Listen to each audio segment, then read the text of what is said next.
नमस्कार, मैं हूं नीलू। तो 2024 के लोकसभा चुनाव के लिए आज चौथे चरण की वोटिंग होगी। उत्तर प्रदेश की 13 सीटों पर 96 सीटों पर पूरी तरीके से मतदान होगा।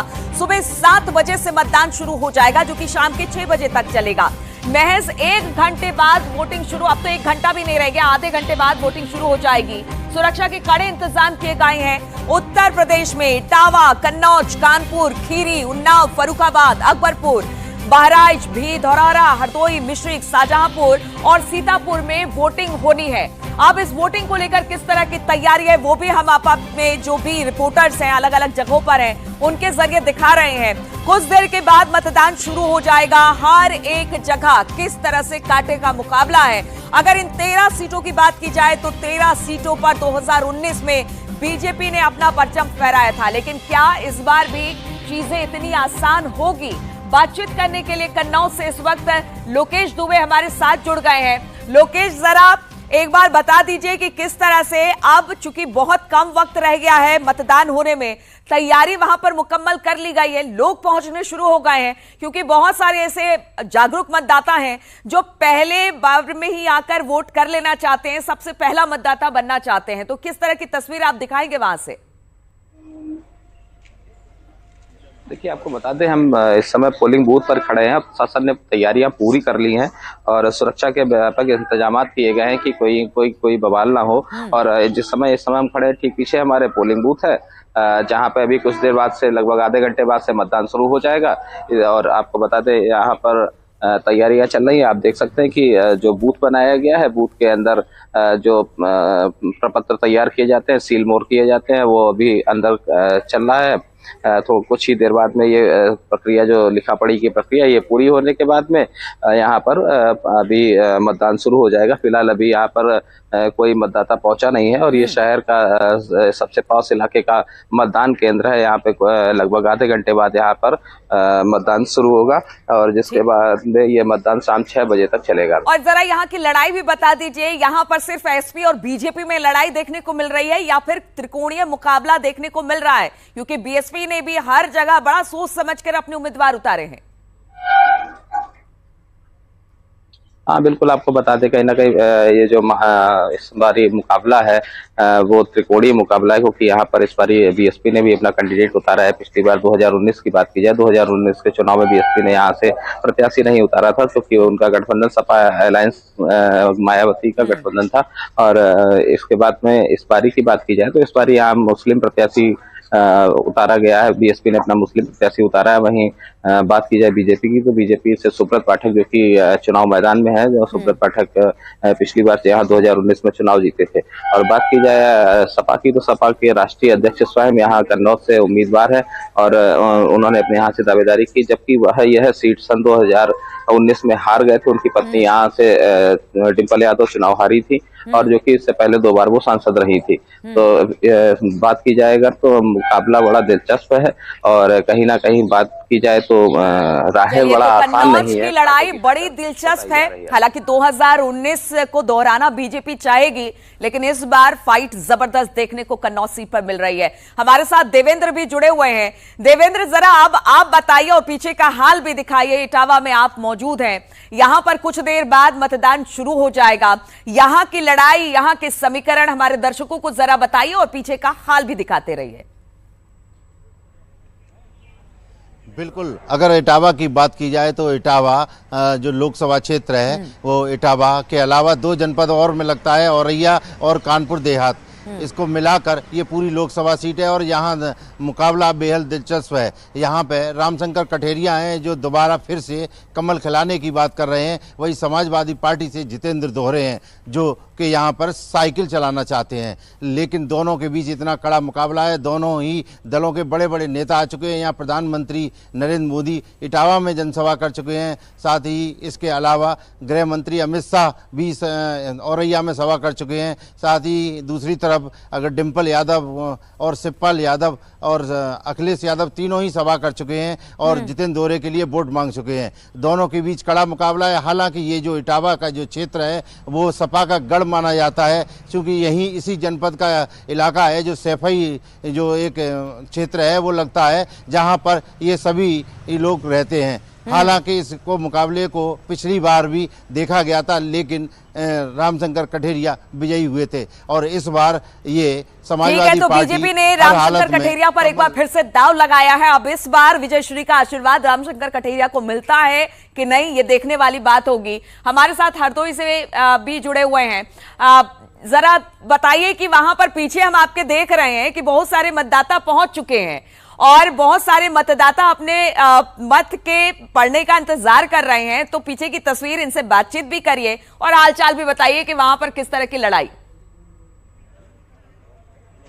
जी देखिए, आपको बता दें कि यहाँ जयप्रकाश रावत मैदान में है बीजेपी से, उषा वर्मा समाजवादी पार्टी की प्रत्याशी हैं, वहीं भीमराव अम्बेडकर बसपा के प्रत्याशी हैं। आपको बता दें, अगर पिछले 2019 के चुनाव की बात करें तो कहीं ना कहीं उषा वर्मा से जयप्रकाश रावत जो बीजेपी के प्रत्याशी थे, उषा वर्मा सपा बसपा गठबंधन प्रत्याशी थी, तब 1,32,000 वोटों से जयप्रकाश रावत की जीत हुई थी। यहीं अब की बार सभी पार्टियों ने अपना पूरा दमखम लगाया हुआ है। हमारे साथ में कई जो वोटर हैं जो पहले मतदान करने आए हैं। दादा, क्या मुद्दे हैं इस बार, क्या दिमाग में चल रहा है, किस तरीके से, किस टाइप का?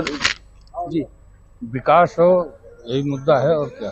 किस तरीके की सरकार चाहते हैं, क्या कुछ तो दिमाग में चल रहा होगा? किस देश का विकास हो, भारतवर्ष का विकास हो, आगे विदेशों में भी रणनीति अच्छी बने, यही सब। क्या नाम है दादा आपका? सुरेश सिंह। अच्छा, पहले वोट डालने आए हैं आप, और लोगों को क्या संदेश देना चाहते हैं? जिस उम्र में आप सबसे पहले उठ करके वोट डालने चले आए, तो लोगों को क्या संदेश देना चाहते हैं? सभी लोग अपना मतदान करें और जिसको समझें विकास दे रहा, अच्छा काम कर रहा, उसको वोट दें। हमारे साथ में और भी मतदाता हैं, किस तरीके से, क्या आपके मुद्दे रहेंगे, आपके मुद्दे हैं?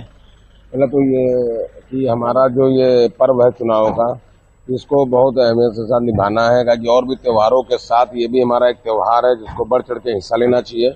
और मुद्दे ये लोकतंत्र की बात है, अगर वोट हम करने जा रहे हैं उसको करेंगे जो हर तरीके से बदलाव को लेकर। इस महापर्व को मनाने के लिए लोग बड़े उत्साहित हैं। 3 चरणों की बात की जाए तो बहुत अच्छी वोटिंग नहीं हुई थी, बहुत जो पार्टियां थी वो बहुत खुश नहीं दिखाई दे रही थी, लेकिन आज हम ये मान के चले, बिल्कुल आपके पास फिर से आएंगे संदीप, और बहुत सारे लोग बातचीत करना चाहते हैं, उनसे भी हम बातचीत करेंगे। लेकिन इस वक्त हम सीतापुर चलेंगे और यहां पर हमारे साथ संदीप मिश्रा जुड़ गए हैं। संदीप, आपने दिखाया था कि किस तरह से वहां पर पूरा ग्रामीण परिवेश तैयार किया गया है। चूंकि गर्मी अब धीरे धीरे बढ़ती चली जा रही है, लेकिन सियासी पारा भी गर्म है। आज चौथे चरण का मतदान है। इस सीट के समीकरण को भी बताइए, लोगों से बातचीत भी कीजिए, और अब हलचल बढ़ गई है क्या, क्योंकि अब बहुत कम वक्त बचा है मतदान शुरू होने में? जी बिल्कुल, देखिए कि जब मतदान होने में बिल्कुल बहुत ही कम समय बचा हुआ है, लेकिन उससे पहले हम जिस मतदान केंद्र पे खड़े हुए हैं, इस मतदान केंद्र को डालमिया चीनी मिल के द्वारा जो है सुसज्जित किया गया हुआ है। यहाँ पर बिल्कुल ग्रामीण परिवेश को यहाँ पर रूपरेखा तैयार की गई हुई है। यहाँ पर जो अगर हम बात करें मतदाता आने की, अभी तो मतदान में कुछ थोड़ा सा समय बाकी है, लेकिन यहाँ की जो आकर्षण का केंद्र बना हुआ है केंद्र, यहाँ पे जो सुबह टहलने के लिए लोग निकले थे वो यहाँ पर उस केंद्र को देखने के लिए आ रहे हैं। उनके लोगों में उत्सुकता ज्यादा है। हमारे साथ में अगर हम यहाँ पर मतदान की बात करें तो यहाँ पर भारतीय जनता पार्टी के प्रत्याशी राजेश वर्मा और गठबंधन के प्रत्याशी राकेश राठौर के बीच में सीधी टक्कर है। इसी बीच में जब बसपा ने अपना कैंडिडेट जो घोषित किया है उसके बाद तो अब यहाँ पर लड़ाई जो है त्रिकोणीय देखी जा रही है। लेकिन अंत में यहाँ पे जो लोग हैं, अगर लोगों से बात की जाए तो उनका मेन मुद्दा यह है कि विकास को लेकर वो आज मतदान करेंगे। हमारे साथ में कुछ यहाँ पर मतदाता भी है जो अपने मत का प्रयोग करने आए हुए हैं। हम सीधे उनसे भी बात करेंगे। सर, आज मतदान का महापर्व है, आज जो वोट कास्ट करेंगे किन मुद्दों को लेकर करेंगे? सबसे पहले तो सभी भारतवासियों को आज के मतदान के लिए बहुत बहुत शुभकामनाएं। और हमारा विचार है कि सभी लोगों को मतदान करना चाहिए। मतदान किसी को करें वो आपका अपना पक्ष है। देश हित के लिए मतदान हो, ये हमारा पक्ष है। देखिए, ये देश हित के लिए बात कर रहे हैं कि देश हित में जो हो उसके लिए मतदान करें। हम आपको सीधे सीधे थोड़ी देर हम उनसे भी बात कराएंगे। डालमिया चीनी मिल के जो जीएम है उनसे भी बात कराएंगे, जिन्होंने इस जिलाधिकारी के निर्देश पर जो है इसकी रूपरेखा तैयार की है और पूरे ग्रामीण परिवेश को जो इसको बनाया हुआ है, जो पूरा माहौल जो दिया हुआ है वो ग्रामीण बिल्कुल परिवेश है। और इसके साथ में हम सीधे जो डालमिया चीनी मिल के जीएम है टीएन से, उनसे हम सीधे से बात करेंगे। सर, आज आपने जो बूथ तैयार किया गया हुआ है बहुत ही ग्रामीण परिवेश को लेकर है, इस थीम को सर कैसे अनुभव करेंगे? इसका मेन पर्पज है कि लोग यहाँ पे आए, खुशी का माहौल रहे। एक तो मौसम भी काफी अच्छा साथ दे रहा है तो मतदान परसेंटेज को बढ़ाने के लिए जिलाधिकारी महोदय के आदेशानुसार हम लोगों ने हमारी डालमिया फाउंडेशन टीम ने ये प्रयास किया है कि एक हम मॉडल बूथ सीतापुर में बनाएं एंड मैक्सिमम लोगों को जागृत करें। इसी को चलते मतदान को बढ़ाने के लिए यहाँ पे जो हमारे दिव्यांग वॉलंटियर हैं लगभग वो भी मोर देन 400 हैं कि अगर वोटिंग परसेंटेज बढ़ाना है तो घर घर से लोगों को निकालना है। तो इसमें एक डालमिया भारत फाउंडेशन की बहुत बड़ी भूमिका है कि लोगों को घर से बाहर निकालें, पोलिंग बूथ तक ले जाए, मतदान कराएं, क्योंकि ये एक लोकतंत्र का महापर्व है और हमें सबको बढ़ के हिस्सा इसमें लेना चाहिए, मैक्सिमम वोटिंग करना चाहिए। सर आप भी आज वोट कास्ट करेंगे सर, हैं तो आगे आपके मुद्दों को लेकर सर वोट कास्ट करेंगे सर? देखिए, सबसे बड़ा मुद्दा देखा जाए तो विकास का तो है ही, साथ साथ में एजुकेशन का है, शिक्षा का है। विकास वैसे काफी अच्छा हो भी रहा है, इसमें कोई डाउट नहीं है, लेकिन कुछ चीज जो छूट चुकी है। हर डेवलपमेंट के पीछे कोई न कोई नई डेवलपमेंट की भूमिका होती है। तो एजुकेशन का मुद्दा सबसे बड़ा है कि हमारे जो गांव के बच्चे हैं उनको एक सही शिक्षा मिल जाए, लोग शहरों की तरफ ना भागें, गांव से जो पलायन हो रहा है शहरों की तरफ उसको रोका जाए। तो शिक्षा एंड जो विकास है एंड दूसरी जो बेरोजगारी है, इसको लेकर के वोट कास्टिंग ज्यादा।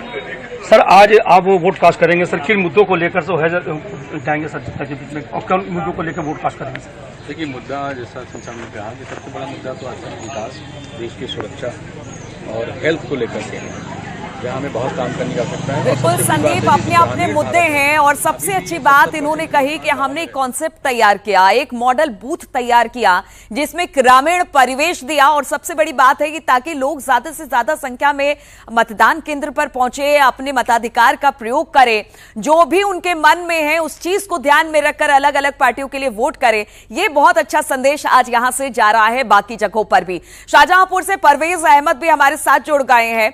चलिए, लगता है हमारे साथ परवेज नहीं है, लोकेश हमारे साथ है कन्नौज से। लोकेश, अगर कन्नौज की बात की जाए, बहुत हॉट सीट है, यहां पर लड़ाई जबरदस्त देखने को मिलती है, यादव लैंड कहा जाता है। ऐसे में इस यादव लैंड पर बीजेपी ने 2019 में कब्जा किया था, लेकिन अब बताया जा रहा है कि लड़ाई जबरदस्त है। एसपी ने भी पूरी दमखम के साथ यहां पर चुनावी मैदान में ताल ठोक रहे हैं। उधर बीजेपी ये दावा कर रही है कि ये सीट एक बार फिर से बीजेपी के पास ही आएगी। किस तरह के समीकरण यहां पर दिखाई दे रहे हैं?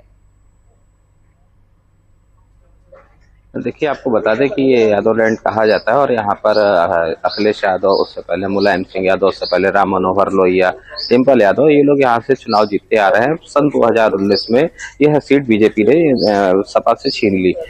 इसके पीछे कहा जाए तो सपा की कहीं ना कहीं अंतर्कलह बताई जा रही थी, और जिसको लेकर इस बारी उनके राष्ट्रीय अध्यक्ष इस बारी स्वयं मैदान में है। और बात की जाए अगर भाजपा की, तो भाजपा से जब बात की, भाजपा का कहना है कि 1 साल पहले ही उन्होंने तैयारियां शुरू कर दी थी इस लोकसभा चुनाव की।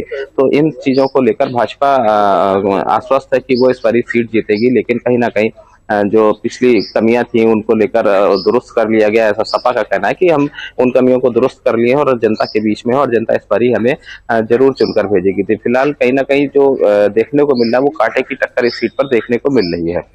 लेकिन लोकेश, पहले एसपी और बीएसपी में गठबंधन था, एसपी बीएसपी के गठबंधन की वजह से ये कहा जा रहा था कि स्थिति पहले आसान थी, लेकिन इस बार बीएसपी भी वहां पर है। ऐसे में त्रिकोणीय मुकाबला है। अगर बाकी कैंडिडेटों की बात की जाए तो थोड़ा वहां के समीकरण, जातीय समीकरण को ध्यान में रखा गया है, थोड़ा बहुत वहां पर पार्टियों को भी ध्यान में रखकर किया गया है। ऐसे में चुनौती कितनी बड़ी बीजेपी के लिए हो जाती है इस सीट पर? देखिए, बीजेपी की चुनौती की बात की जाए तो बीजेपी कहीं ना कहीं उनका जो जमीन पे काम करना है वो पहले से तैयार कर देते हैं। एक चुनाव के बाद में दूसरे चुनाव की तैयारी में बीजेपी जुट जाती है, और उसी तैयारियों को लेकर वो जनता के बराबर जनता के बीच में रहती है। जिसके बाद में चुनाव के समय में अगर बात की जाए सपा की, तो सपा ने जो सपा के राष्ट्रीय अध्यक्ष है उनको यहाँ से स्वयं उतरना पड़ा, क्योंकि पिछली बार उनसे सीट चली गई थी। तो बीजेपी क्या नाम है, उधर ही अगर बात की जाए बसपा की, तो बसपा ने भी आकर जिस तरीके से कैंडिडेट यहाँ पे मुस्लिम कैंडिडेट को उतारा, तो मुस्लिम कैंडिडेट के उतरने से ये था कि कहीं ना कहीं त्रिकोणीय मुकाबला होगा और कुछ मुस्लिम मतदाता जो है वो कहीं सपा के फेवर में जाएंगे, लेकिन ऐसा कहीं कुछ इतना ज्यादा प्रभाव नहीं दिखाई पड़ रहा है कि वोट कट रहा हो। फिलहाल जो अगर मुकाबले की बात की जाए तो मुकाबला, लोकेश आपके पास फिर से आएंगे। परवेज, अगर वहां पर बात की जाए तो किस बूथ पर आप खड़े हैं और किस तरह की हलचल, क्योंकि अब बहुत कम वक्त रह गया है मतदान के लिए, लोग पहुंचने शुरू हो गए हैं, और जरा पीछे का हालचाल भी दिखाइए हमारे दर्शकों को कि किस तरह की तैयारी वहां पर।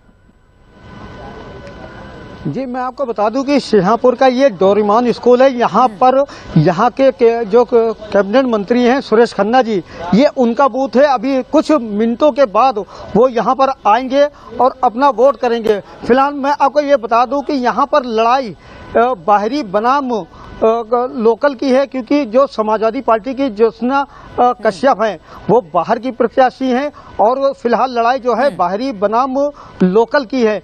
दूसरी बात यह है कि यहाँ पर स्थानीय 3 मंत्री शाहपुर जिले के हैं। जितिन प्रसाद जी हैं यहाँ पर, जेपीएस राठौर हैं और सुरेश खन्ना जी हैं। तो इन तीनों का यहाँ पर जो है सीट जिताने का जुम्मा है। इन तीनों की साख इस सीट से जुड़ी हुई है। बिल्कुल, और जरा पीछे का हाल चाल भी दिखा दीजिए। लोग पहुंचने शुरू हो गए हैं क्या परवेज? फिलहाल लोगों का आना जाना नहीं शुरू हुआ है, मगर जिला प्रशासन की तरफ से, स्थानीय प्रशासन की तरफ से चुनाव अधिकारी वगैरह सब लग गए हैं। पूरी तैयारी है। फिलहाल यहाँ पर अभी लोगों का इक्का दुक्का आना शुरू हुआ है।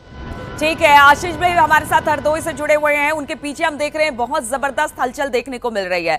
आशीष, लगातार जिस बूथ पर आप खड़े हैं वहां पर तो आज सुबह सुबह से ही लोग पहुंचने शुरू हो गए हैं। शायद गर्मी इतनी ज्यादा है कि लोगों को लग रहा है कि सबसे पहले निकले, सबसे पहले मतदान करें, और यही वजह है कि पोलिंग बूथ की तरफ रुख कर रहे हैं वो। जी देखिए, बिल्कुल आपको बता दें कि लोकतंत्र का महापर्व है।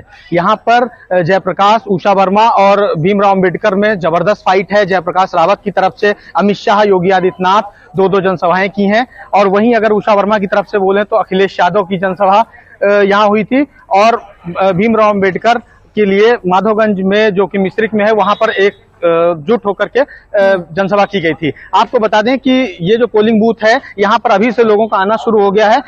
आपसे कुछ लोगों के बाद क्या मुद्दे रहेंगे आपकी, क्या सोचकर, क्या दिमाग में चल रहा है? तो हमारा देश सुरक्षित हो, हमारी देश की सीमाएं सुरक्षित हो, इसके जो हाईवे, जो आवागमन के साधन है वो अच्छे हो, जो गरीब है, पीड़ित है, वंचित है, शोषित है, उसके लिए स्वास्थ्य की व्यवस्था, भोजन की व्यवस्था, उसकी शिक्षा की व्यवस्था। अच्छा, अभी पहला वोट डालने आए हैं आप?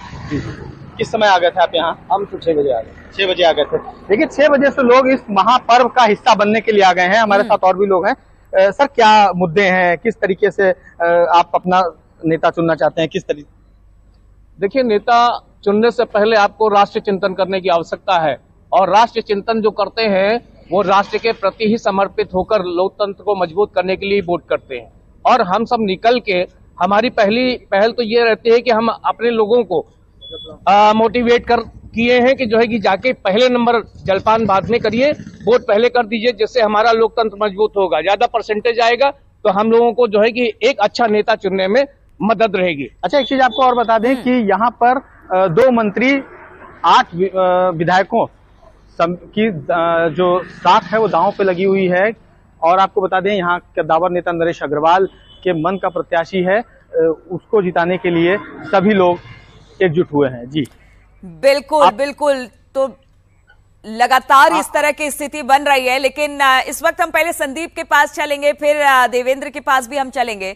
संदीप, जरा वहां पर जिस तरह के एक ग्रामीण परिवेश को क्रिएट किया गया, उन महिलाओं से जरा बात कीजिए। सुबह सुबह यहां पर पहुंची हैं, कोई आटा पीस रहा है, कोई वहां पर डलिया बुन रहा है, आप सब अपने अपने तरीके से एक तरह का संदेश दे रही है। जरा उन महिलाओं से बात कीजिए, किस सोच के साथ पहुंची हैं, आज उनको वोट भी देना है।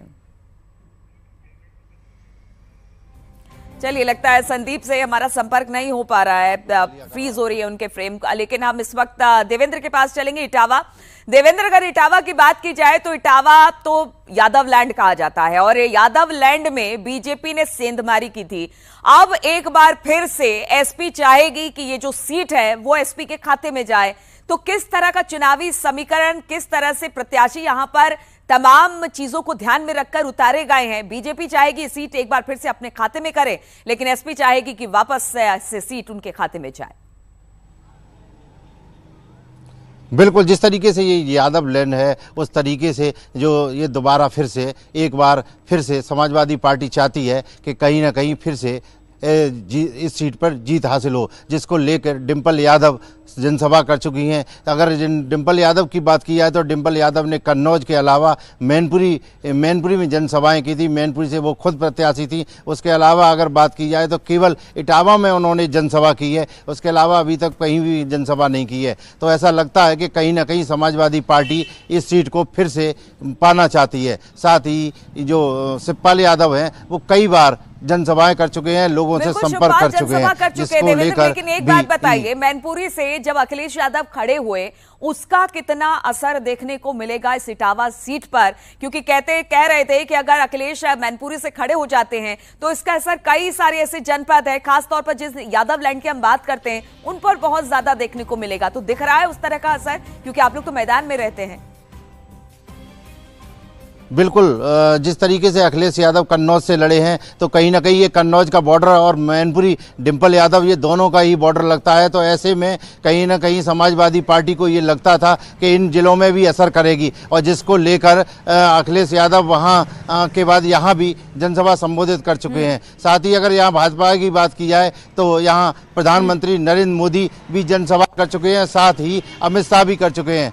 और प्रधानमंत्री नरेंद्र मोदी ने जिस समय सभा की थी उसमें कहा था कि चलिए ठीक है, तो अब किस तरह से 13 सीटों पर मतदान होगा, किसके खाते में कौन सी सीट पड़ेगी। बहुत बहुत शुक्रिया आप सभी का हमारे साथ जुड़ने के लिए, लेकिन लगातार आप लोगों से बातचीत होती रहेगी। तो आज हम आपको बता दें कि 13 सीटों पर मतदान होना है। इन 13 सीटों का हाल हम अपने संवाददाताओं के जरिए अपने दर्शकों तक पहुंचा रहे हैं। कहीं मत जाइएगा, एक छोटे से ब्रेक के बाद लौटेंगे, क्योंकि 7 बजे से मतदान शुरू होगा और एक बार फिर से हमारी महाकवरेज शुरू हो जाएगी। दिन भर ये महाकवरेज चलती रहेगी, तो बने रहिए हमारे साथ।